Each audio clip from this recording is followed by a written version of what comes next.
Hi everyone, Alex from Invest Nation here again. If you watch this channel, you probably know I'm a big fan of investing remotely, mainly because you have a lot more opportunities to find markets that suit your investing style elsewhere rather than looking in your backyard. And if you are going to be investing remotely, one of the first things you should consider is a good property manager.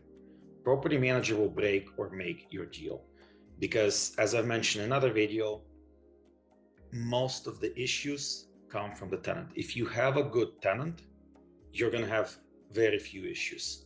Contractor issues, repair issues, those are relatively easy to deal with once you have experience.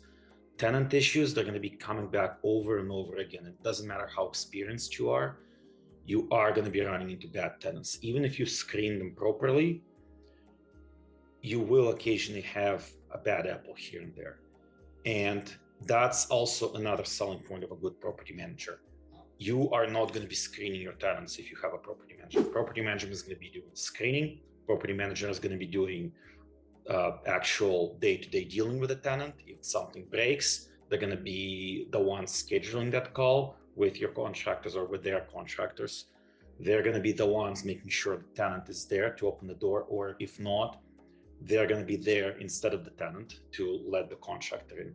And in case of a bad tenant, they're also going to be dealing with the eviction. So in today's video, I'm going to be talking about how to select your property manager, how to screen them, how to figure out if they're a good property manager or if not. Because a property manager is going to be taking between 5 to 10% of your gross revenue, not net. And that comes out to be roughly 50% of your net revenue, give or take, depending on your property. Property manager is also going to have other hidden fees that you're not going to know about unless you ask ahead of time. For example, oftentimes when eviction is in progress, property manager still charges their fee.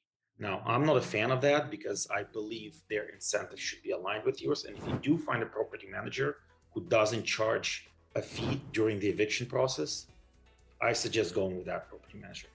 Some of them will try to justify those fees as in they're doing more work during the eviction process than they would be otherwise. However, the truth is, if they did their work correctly to begin with, you wouldn't be stuck with a tenant they need to evict. So at the end of the day, whether or not the property manager would like to admit it or not, if you are dealing with an eviction of a tenant that the property manager selected, part of the fault is with the property manager himself or herself. So what makes a good property manager? First of all, you have to think about it from landlord perspective as well as from tenant perspective. What makes a good property manager for you is not necessarily what the tenant believes a good property manager is. Now, there are things that are universally good or bad. For example, if the tenant creates a ticket or calls the property manager to tell them something's broken and the property manager takes a month to even look at it, that's not good. That's not good for you as a landlord, and that's not good for your tenants either. The other thing to understand is that the happier the tenant is, the fewer issues they'll generate. So you want to be proactive with fixing these issues. You want your property manager to be proactive. You don't want to wait until the tenant notifies you 3 or 4 times of an issue. You want to fix it the first time they notify you. That way, if a second issue comes up, the tenant is more likely to give you some slack because they know you handle issues well. One of the things I like to do when searching for my property manager before even giving them a call is to check their online reviews. This can be Yelp, this can be Bigger Pockets. You can actually ask on the forums about people's experience with the property manager. There are thousands of investors on Bigger Pockets. Chances are, if it's a bigger city, someone has already dealt with the property manager you're asking about. You can get a lot of good advice. In fact, some investors on Bigger Pockets actually review other property managers. And I have a link to one such set of reviews in the links below. One of the first things you'll notice for property managers, just like with lenders, majority of reviews will be negative. Majority of reviews will also be from tenants. A lot of these reviews will be of the type that property manager charged them for something they believe they should not have been charged. And of course, that's tenant's side of the story. So make sure you understand why the review is negative. If the tenant doesn't like that they were charged for a broken window, when it was their guest who did it, the problem is with the tenant, not with the property manager. If the property manager, on the other hand, charged for something that wasn't done, then the fault is with the property manager. Another thing to consider is, depending on the area you're in, property manager may command respect that you yourself as an investor may not be able to get. For example, if you are investing in a war zone, and you shouldn't be, but if, for example, your neighborhood is a D-class neighborhood or below, oftentimes it may not even be safe for you to be in that neighborhood. You may not be respected because you don't look like you belong in that neighborhood. And if you show up and try to act like you own the place there, and a tenant is more of an intimidating kind, not only they're not going to listen to you, you might actually not be safe managing that property yourself. This is why it's important to get the property manager who understands the area, who knows it well, and who can get respect in that area. In a rougher area, that may mean someone who grew up there, someone who knows the locals, someone who is respected by other people, who has that sense of authority to them, who, even if the tenant doesn't know them, the tenant sees that the neighbors, others respect them. This is a minor point, and for most of us, we don't have to worry about that, but be aware of that. Next topic is fees. As I said before, one of the most important things is to make sure with the fees that your incentives are aligned. And this is not always the case. Property managers like to charge you fees because they want to protect themselves.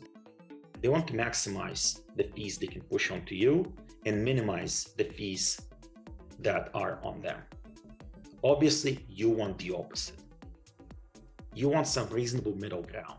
If you have to suffer a loss, make sure that at least part of that is also shared by the property manager. If that's not the case, they have no incentive to prevent that issue from happening again.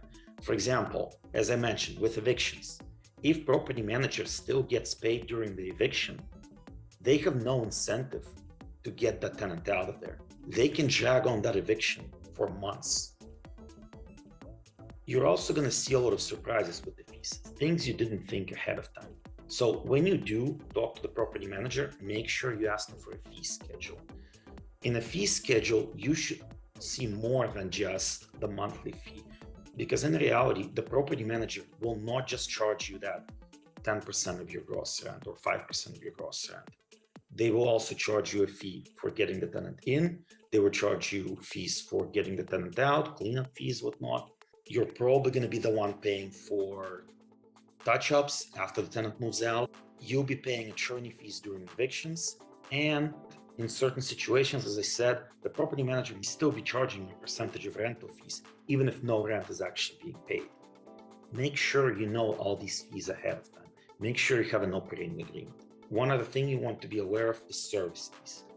You don't want property manager charging you $60 because they came in to replace a light bulb. There's certain fees they should be able to swallow themselves. They should have an on-site handyman, or at least a handyman in that area who's nearby, and you should not have to pay every time this handyman comes out. If it's large repairs such as roof, furnace, those will typically be covered by you.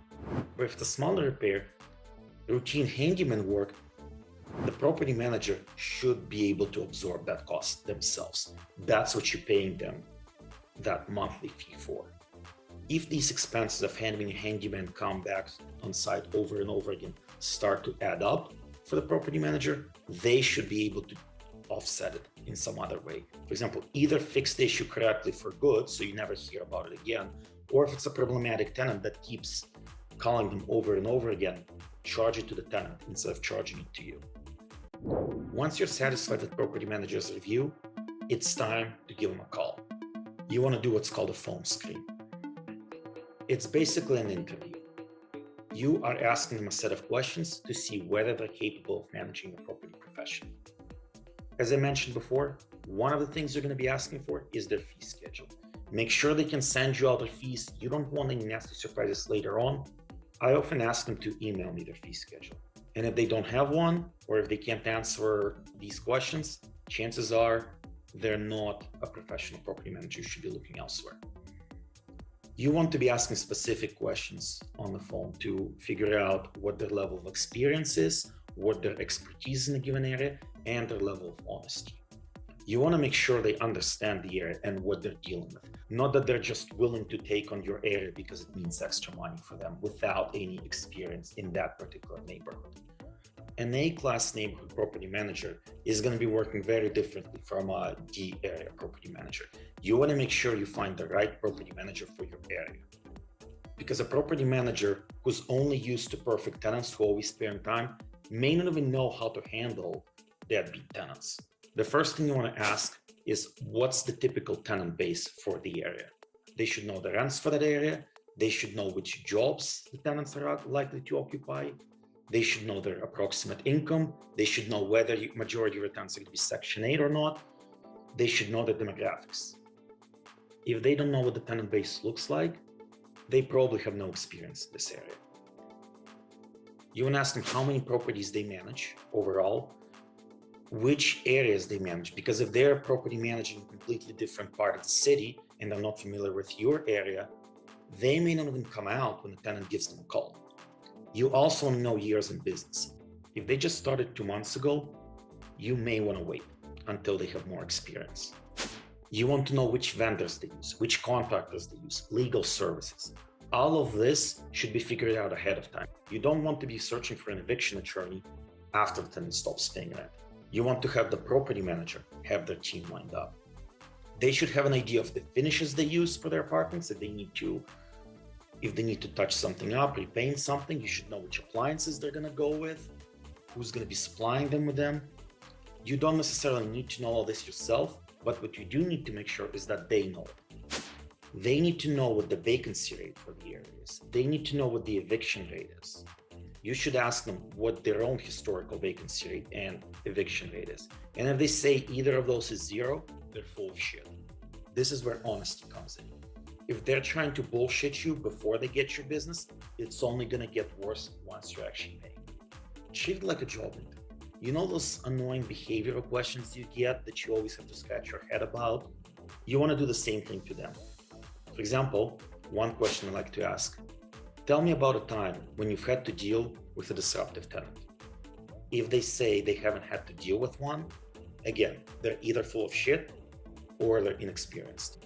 Don't ask them vague, generic questions of how they would deal with a hypothetical situation. Come up with 2 or 3 hypothetical situations you're worried about, make them into actual stories, and ask them, how have they handled this same situation in the past? You'd be surprised how many people get startled by such questions. Another good question to ask them is what software they use for property management. You want to know how the tenants report problems, open up support tickets, if they attach photos to some online portal. You want to know how they track their expenses and how they're going to provide you with your tax information at the end of the year. Because if all of these aren't figured out ahead of time, the property manager doesn't know what they're doing. A common tool used by property managers for support tracking, expense tracking, and taxes is BuildU. Similarly, Investimation can be used for such purpose as well. Ask them what city regulations are regarding evictions. They should know that stuff. As you're talking to the property manager, write their responses down and ask them to send you the same information in the email later on to refer to. Make sure their answers match up. Speak to several property managers. Compare their fees, compare their systems. Don't just go with the lowest bidder. Make sure they're actually going to be doing the job. It doesn't matter that you're paying 5% to the property manager instead of 10% if they're not doing shit. Depending on the city you're in, you may not have many options. You may be stuck with 1 or 2 property managers. This is especially true if you're into single family homes, as apartment complexes are typically the priority for many property management firms. In fact, if you do own an apartment complex, it may be worthwhile for you to actually build your own property management in-house. Even if you have few options, do not settle for an incompetent property manager. If you decide no good property management options are available in a given city, this may not even be the market to invest in. As I said before, property manager is going to make or break your deal. A good property with a bad property manager is still going to give you headaches. Make sure you have an operating agreement. After you discuss everything, make sure everything is in writing. The operating agreement is not only going to protect you should something go south, some of the lenders on unrelated mortgages may ask you for property agreements on your other properties. Yes, lenders like to be nosy. This has been Alex from Invest Nation. If you enjoyed this video, please like and subscribe. Thank you.